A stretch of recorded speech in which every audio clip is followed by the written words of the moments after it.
वडगाव-पान येथील दत्तधाम असलेला त्या ठिकाणी असलेला जो राजेंद्र गडगे आहे, या भोंदूबाबाला काल रात्री पोलिसांनी, तालुका पोलिसांनी अटक केली आहे. जे फिर्यादी आहेत रंजना गवंदे मॅडम, त्या आपल्यासोबत आहेत. मॅडम, त्या भोंदूबाबाला अटक केली आहे, कसा काय गुन्हा दाखल झाला काय सांगा? बाबाच्या विरोधात त्याने जी महाराष्ट्र 19ची आणि माझी जी बदनामी केली त्या संबंधाने BNSचे सेक्शन्स लावण्यात आलेले आहेत. त्याच्यानंतर त्याने जी फसवणूक केली किंवा ज्या मागण्या केली, ज्या पद्धतीने डॉक्युमेंट्स किंवा व्हिडिओ तयार केले, त्या सगळ्या संबंधाने BNSचे सेक्शन्स लावण्यात आलेले आहे. त्याने लोकांची जी जादूटोना विरोधी कायद्याच्या अंतर्गत फसवणूक केलेली आहे की मी दुर्धर आजार बरे करतो आणि अपत्य देतो वगैरे असे जे दावे करून लोकांची आर्थिक, मानसिक, शारीरिक लूट केलेली खऱ्या अर्थाने, त्या संबंधाने जादूटोना विरोधी कायद्याच्या अंतर्गत गुन्हा दाखल आहे.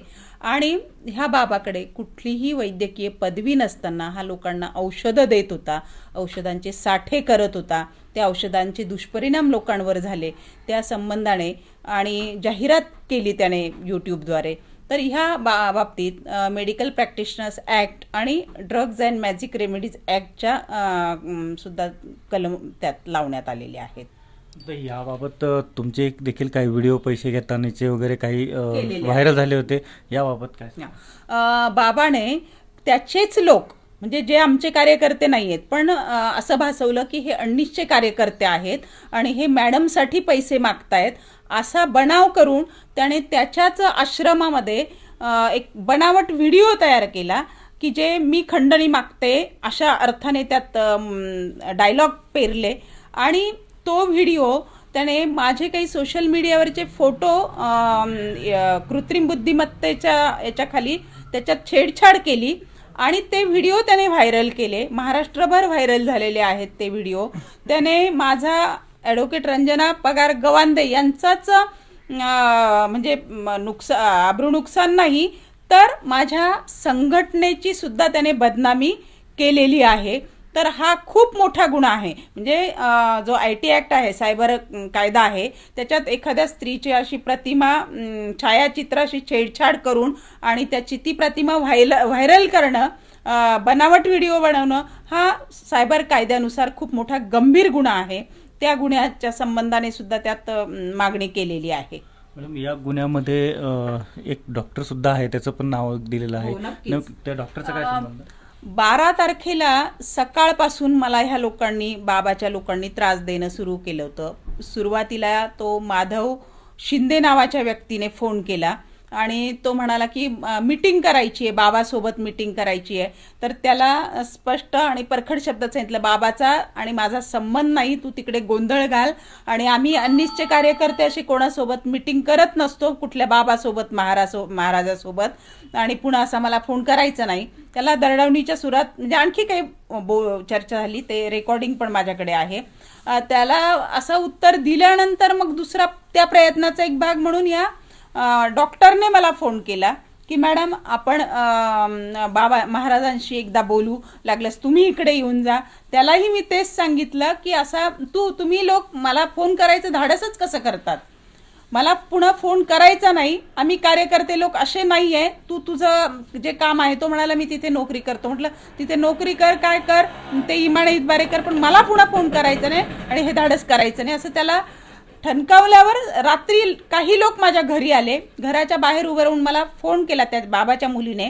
तिने मला ज्ञानेश्वरी गडगे असं नाव सांगितलं आणि तिचं त्या ट्रू कॉलरला राधिका गडगे नाव येतं. तर तुम्ही दरवाजा उघडा आणि आम्हाला आत येऊ द्या, आम्हाला 5 मिनिट बोलायचं, असं तिने सांगितलं. त्यांनाही मी हाकलून लावलं की मी असं बोलत नसते कुठल्या प्रकरणात कोणाच्या महाराजांच्या माणसांशी, तुम्ही इथून बऱ्या बोलाने निघून जा, नाहीतर मी पोलिसांना बोलवेल. आणि असं सांगितल्यामुळे ते इथून गेले. त्याच्यानंतर मी वाकचौरे साहेबांना, म्हणजे ॲडिशनल SP मेसेज केला की मला अशा अशा प्रकारचा आज दिवसभर त्रास होतोय. त्यांनी मला सांगितलं की तुम्ही फोन नंबर पाठवा, मी त्या लोकांचा बंदोबस्त करतो. त्याप्रमाणे मी नंबर पाठवले आणि तिथून पुढे मला होणारा त्रास बंद झाला. आणि ह्या सगळा हा जो 12 तारखेचा घटनाक्रम आहे त्यात हा डॉक्टर पण होता, म्हणून त्यालाही आपण आरोपी केलेला आहे. आता अशोक खरातचं प्रकरण नुकतंच घडलं, आता हे प्रकरण राज्यभर गाजतंय, तरी पण लोक बाबाकडे जातात. एक नागरिकांसाठी काय आव्हान कराल तुम्ही? खरं तर नागरिकांना मी असं आवाहन करेल की बाबा इतकेच तुम्ही सुद्धा जाणारे लोक पण दोषी आहेत. आपण म्हणजे विज्ञान आलं अगदी पदवीधर द्विपदवीधर लोकही जातात, म्हणजे अडाणी लोकांचं समजू शकतो अज्ञान असतं, पण अशा शिकलेल्या लोकांनी सुद्धा अशा बाबा बुवांकडे जाणं हे बंद करावं. आपण विज्ञानाशी बांधील आहोत. वैज्ञानिक दृष्टिकोन असेल, कुठल्या घटनेची चिकित्सा करा. तुम्ही तुम्ही अंडीसवाल्यांना धर्मद्रोही आणि धर्मविरोधी ठरवता, हे चुकीचं आहे. आमचं म्हणणं असं आहे की प्रत्येक गोष्टीची म्हणजे आपलं जरी असेल तरी त्याची पण आपण चिकित्सा करा. चांगलं जे असेल ते स्वीकारलं पाहिजे. धर्माच्या सुद्धा आपल्या काही खूप चांगल्या बाबी आहेत, देवाच्या नावाने होणाऱ्या काही खूप चांगल्या बाबी, त्या आपण निश्चितच जोपासल्या पाहिजे, पुढे नेल्या पाहिजे.